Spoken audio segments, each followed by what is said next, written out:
Hello friends, good morning सभी को। आवाज आ रही है? हेलो, आवाज आ रही है? ओके, हम लोग आज स्टार्ट कर रहे हैं। आखिरी टॉपिक है, मतलब सेकंड लास्ट टॉपिक है कांग्रेस। और कांग्रेस के से बहुत सारे क्वेश्चन हम लोगों के पास आते हैं, उसमें से हम लोग देखते हैं कांग्रेस में क्या क्या क्वेश्चन आते हैं। और कांग्रेस एक ऐसा टॉपिक है जो कि स्वतंत्रता आंदोलन में कांग्रेस का क्या रोल रहा है।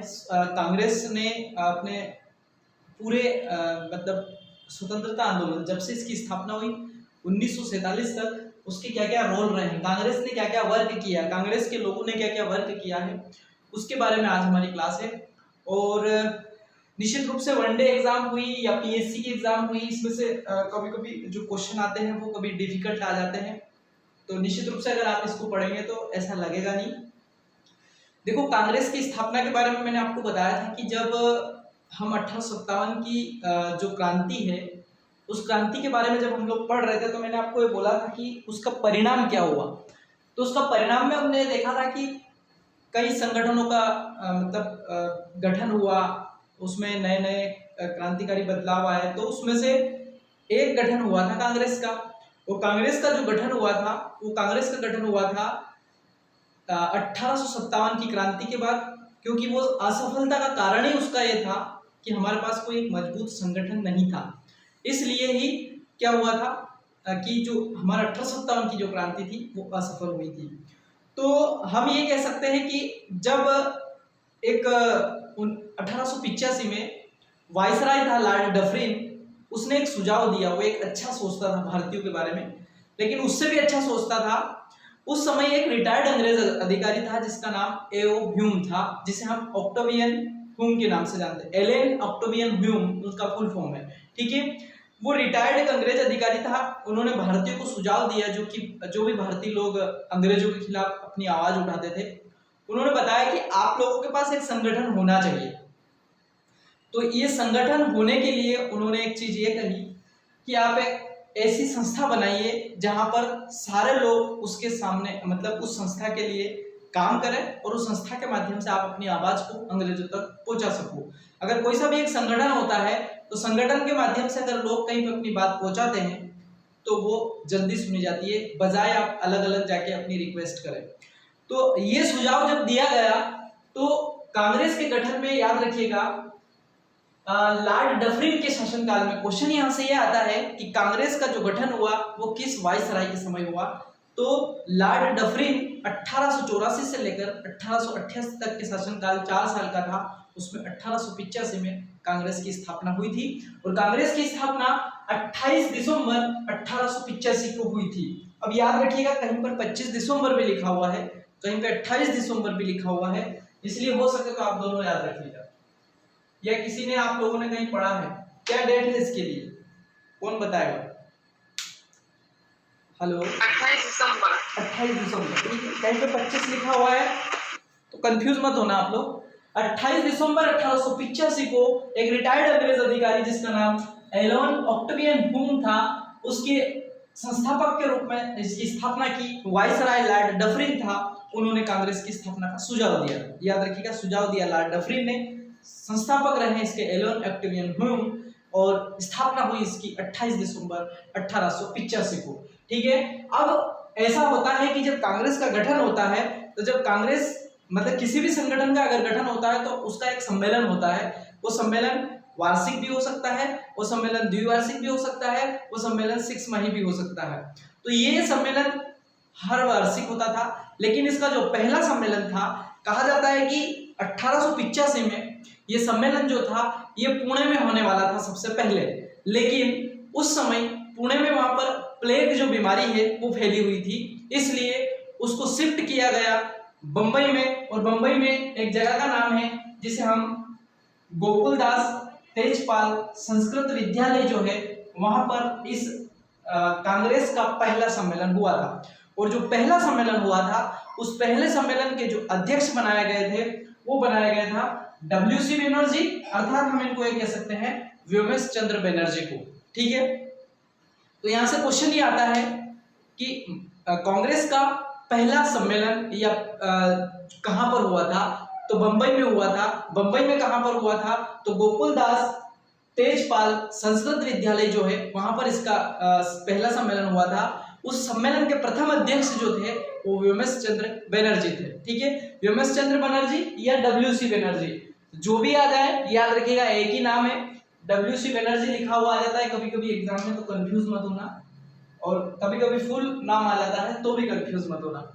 तो पहले याद रखिएगा, एक बार क्वेश्चन ये आया था कि बंबई में कांग्रेस का पहला अधिवेशन कहाँ होने वाला था?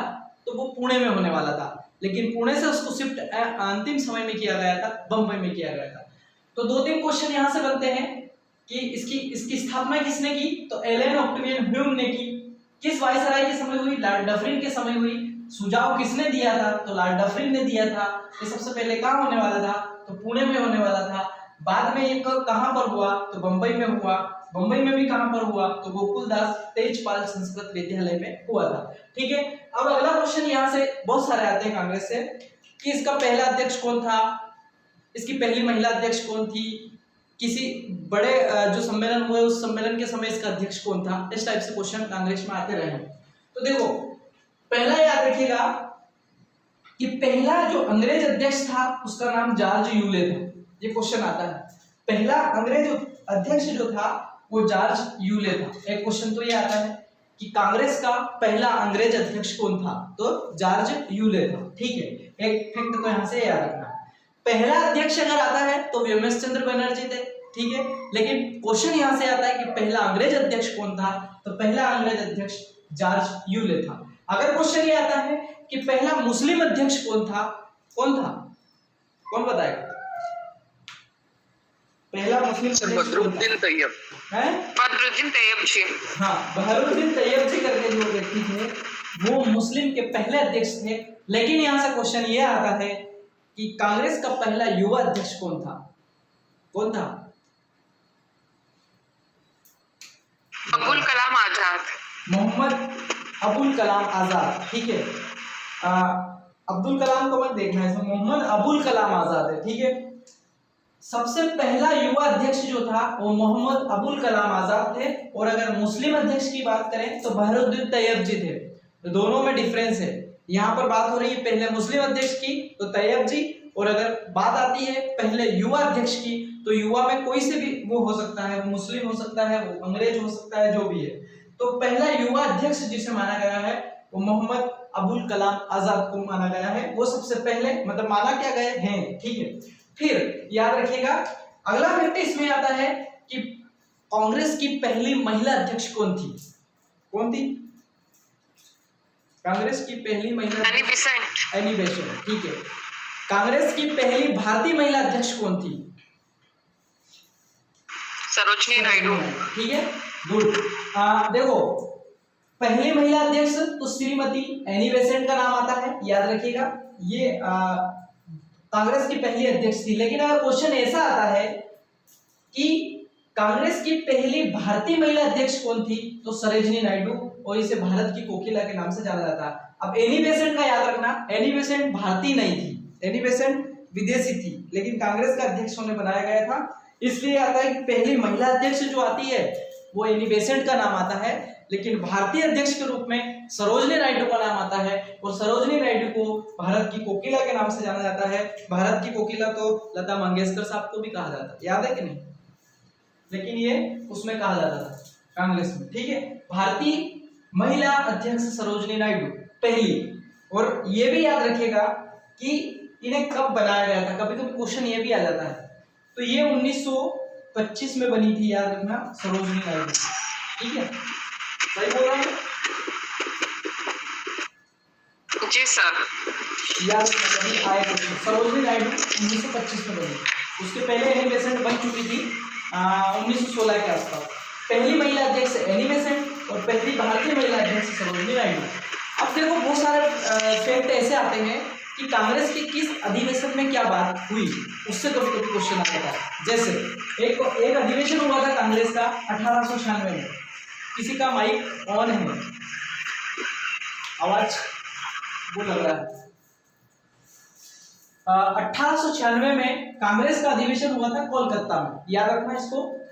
जब कांग्रेस का अधिवेशन हुआ था तो एक व्यक्ति था जिसका नाम था रहमत उत्तर सयानी। उन्होंने इस कोलकाता अधिवेशन में पहली बार राष्ट्रीय गीत जो है, जिसे हम वंदे मातरम के नाम से जानते हैं, वो गाया गया था। क्वेश्चन यहाँ से आता है कि पहली बार किस कांग्रेस अधिवेशन में मतलब राष्ट्रीय गीत को गाया गया था, तो वो गाया गया था कोलकाता अधिवेशन में 1896 में। ठीक है, तो रहमत उत्तर सयानी करके जो व्यक्ति था, उन्होंने सबसे पहले राष्ट्रीय गीत को गाया गया था।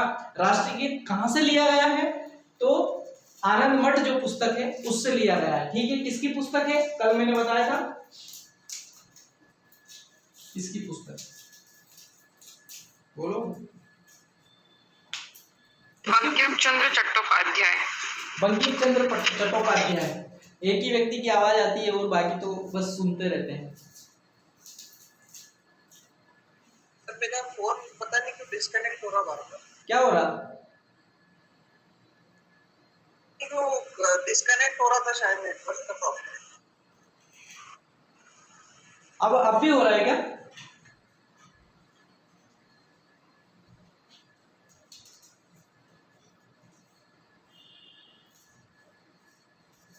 देखो याद रखिएगा, ये आता है क्वेश्चन, आवाज आ रही है ना? हाँ सर, आ रही है आवाज।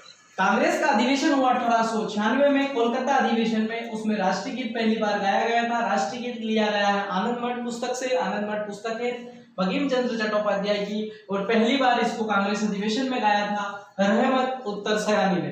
क्वेश्चन यहाँ से ये आता है कि पहली बार किस कांग्रेस अधिवेशन में राष्ट्रीय गीत को गाया गया था, तो कोलकाता कांग्रेस अधिवेशन में से गाया गया था। ये कब हुआ था? 1896 में हुआ था।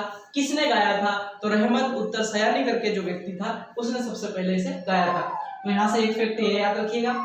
अब देखो, कांग्रेस गठन हुआ 1885 से। कांग्रेस अपने सम्मेलन करते आ रही थी, लेकिन कांग्रेस का रोल उतना नहीं हो रहा था जितना होना चाहिए।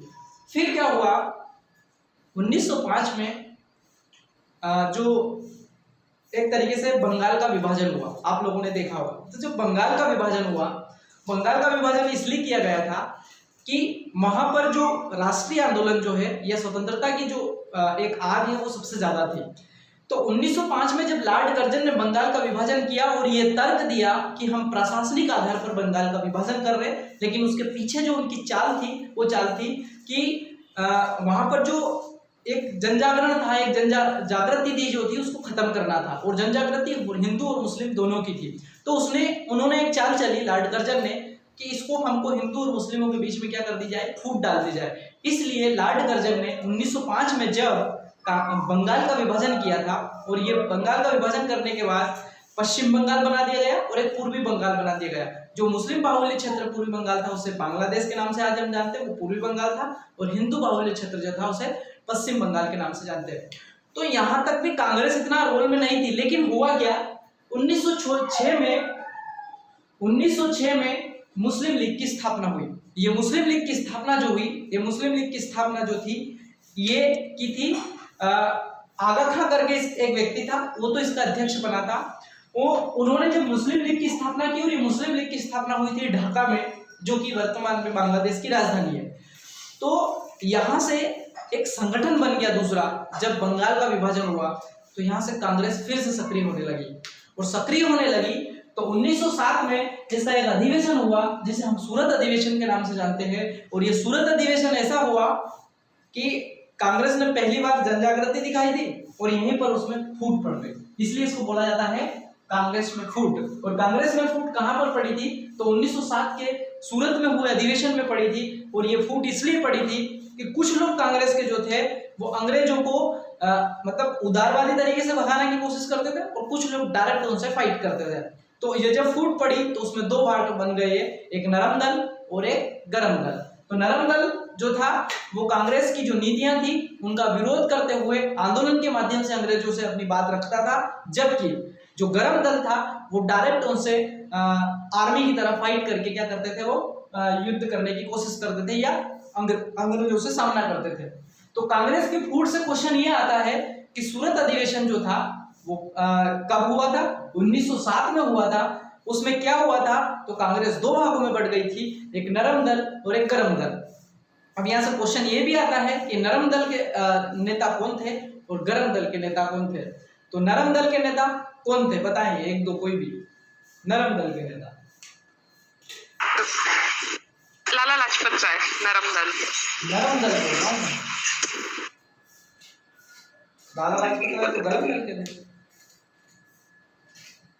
नरम दल के नेता थे गोपाल कृष्ण गोखले, याद रखिएगा, है ना, गोपाल कृष्ण गोखले, दादा भाई नौरोजी, ठीक है, रास बिहारी बोस, ये सारे के सारे नरम दल के थे। गर्म दल के नेता थे लाला लाजपत राय, विपिन चंद्र पाल और एक और कौन थे, बाल गंगाधर तिलक, ठीक है, जिसे हम लाल, बाल और पाल के नाम से जानते हैं, छठी से पढ़ते आए हैं लाल बाल बाल को, ठीक है।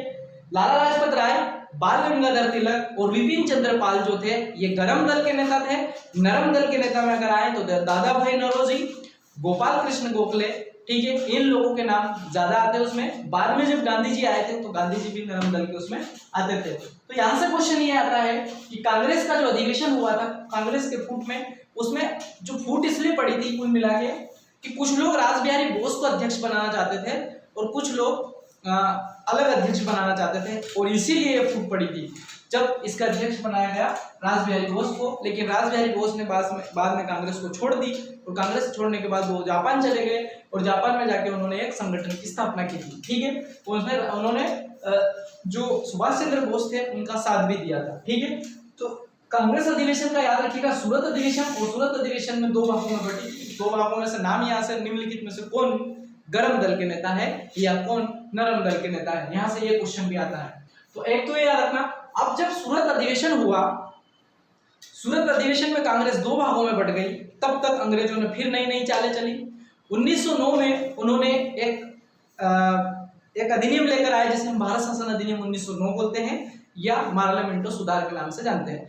मार्लियामेंटो सुधार में उन्होंने क्या किया, मार्लियामेंटो सुधार में उन्होंने मुस्लिम प्रतिनिधित्व के आधार पर क्या कर दिया, मतलब एक सांप्रदायिक निर्वाचन प्रणाली लेकर आए, और सांप्रदायिक निर्वाचन प्रणाली जो थी उसमें यह कहा गया था कि मुस्लिम कैंडिडेट अगर खड़ा होता है तो उसको मुस्लिम के लोग ही क्या करेंगे, वोट करेंगे। तो एक तो आग लगी थी 1905 की लॉर्ड कर्जन वाली, जिसने बंगाल का विभाजन किया था। दूसरी बात यहाँ पर यह हो गई कि 1909 में एक अधिनियम लेकर आए जिसमें उन्होंने उस फूट डालो शासन करी की नीति का और अधिक विस्तार कर दिया। उस स्थिति में कांग्रेस समझ भी नहीं पा रही थी कि हमको क्या करना चाहिए। तब 2-4 साल बाद 1916 में एक अधिवेशन हुआ जिसे हम लखनऊ समझौते के नाम से जानते हैं। जो ये सम्मेलन जो हुआ था, ये अधिवेशन हुआ था, ये लखनऊ में हुआ था, इसलिए इसको लखनऊ समझौते के नाम से जानते हैं। और लखनऊ समझौता जो था वो लखनऊ समझौते में कांग्रेस फिर से एक हो जाती है, और लखनऊ समझौते में जब कांग्रेस एक होती है तो उस समय उनका अध्यक्ष था अंबिका शरण मजूमदार। याद रखिएगा 1916 का जो लखनऊ समझौता हुआ था, उस लखनऊ समझौते में अध्यक्ष कौन था, तो अंबिका शरण मजूमदार थे।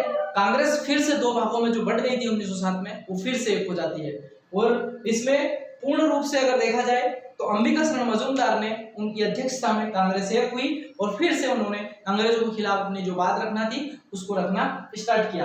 अब 1916 में जब लखनऊ समझौता हुआ, उसके पहले गांधी जी भारत में आ चुके थे 9 जनवरी 1915 को। जब गांधी जी भारत में आए तो उन्होंने जो दक्षिण अफ्रीका में जो आंदोलन चलाए थे, जो काम किए थे, वो सारे के सारे उनके चर्चित थे, और इसलिए उनकी बहुत अच्छी एक लोगों से अपनी बात रखने की जो इमेज थी वो बहुत अच्छी थी। जब वो भारत में आए तो उन्होंने भारतीय स्वतंत्रता में यहाँ पर कांग्रेस के साथ क्या करना शुरू कर दिया, आना जाना शुरू किया, और कांग्रेस में वो एक तरीके से अपना जो रोल था उसको निभाने लगे।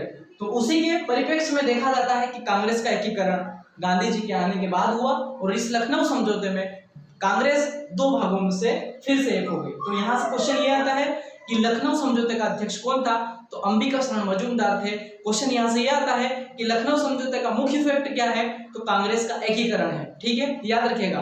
फिर ये कब हुआ था, तो 1916 में हुआ था। तो ये 2-3 फैक्ट यहाँ से याद रखिएगा, कांग्रेस के एकीकरण से क्वेश्चन आते हैं। अगला फैक्ट फिर आता है, इस बीच में क्या हुआ, कांग्रेस यहाँ पर फिर से बोनी नजर आने लगी।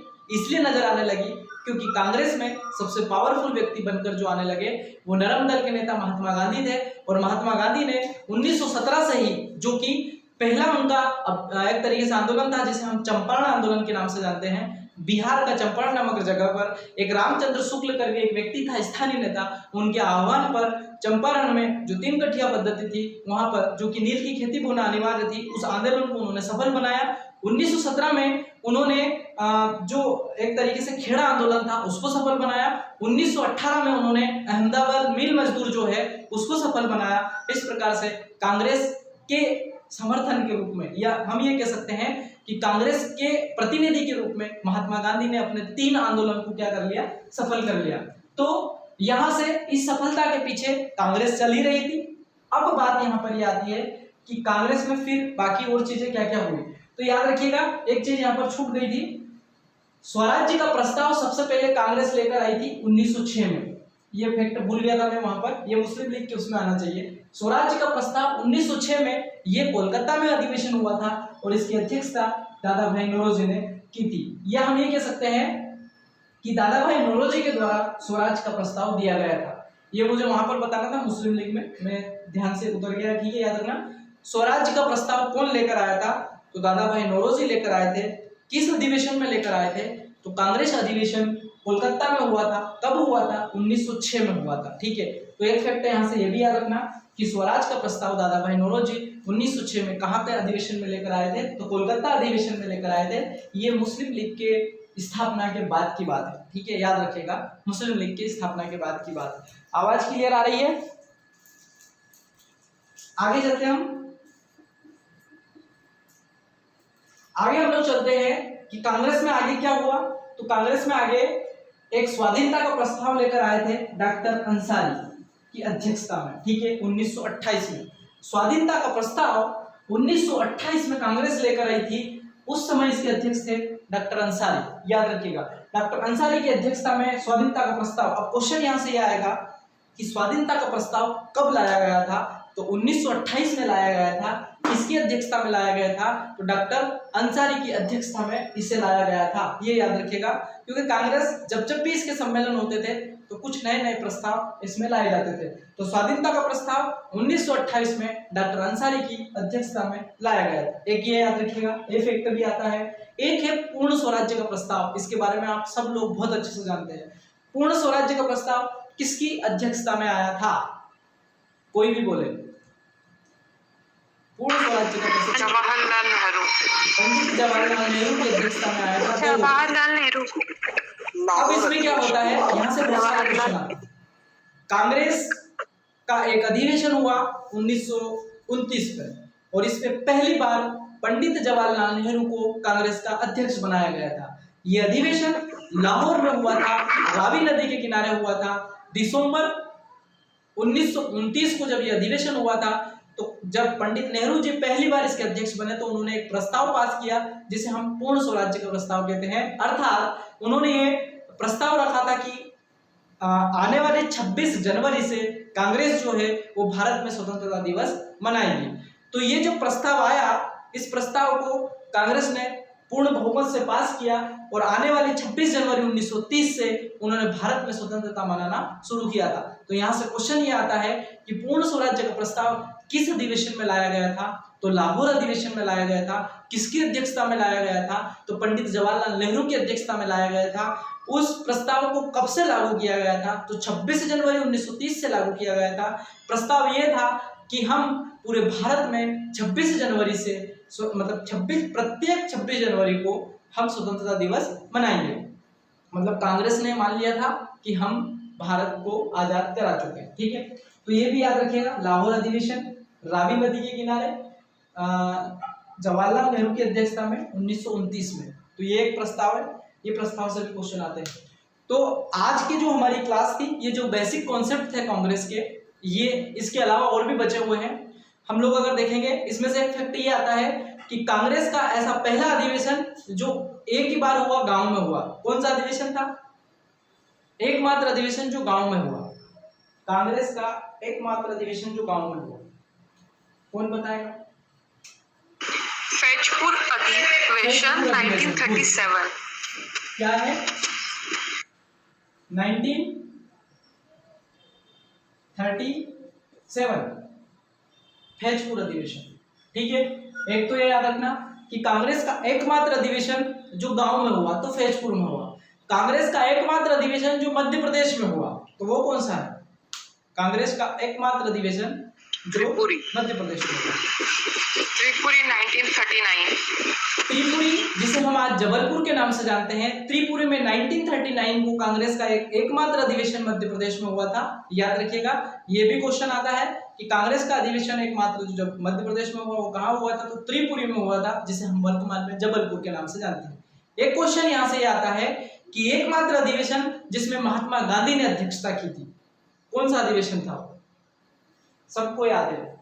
सर बेलगांव अधिवेशन 1924, 1924। ठीक है।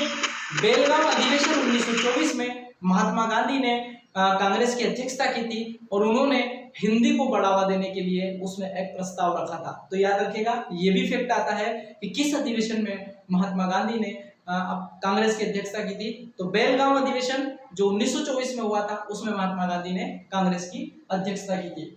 तो ये मुख्य फैक्ट है, थोड़ा सा याद रखिएगा। त्रिपुरी में जो अधिवेशन हुआ था 1939 में, उसमें अध्यक्ष पद को लेकर महात्मा गांधी और सुभाष चंद्र बोस में लड़ाई हुई थी, जिसकी कहानी मैं आपको कल बताऊंगा। तो आज की क्लास को हम यहीं पे समाप्त करेंगे।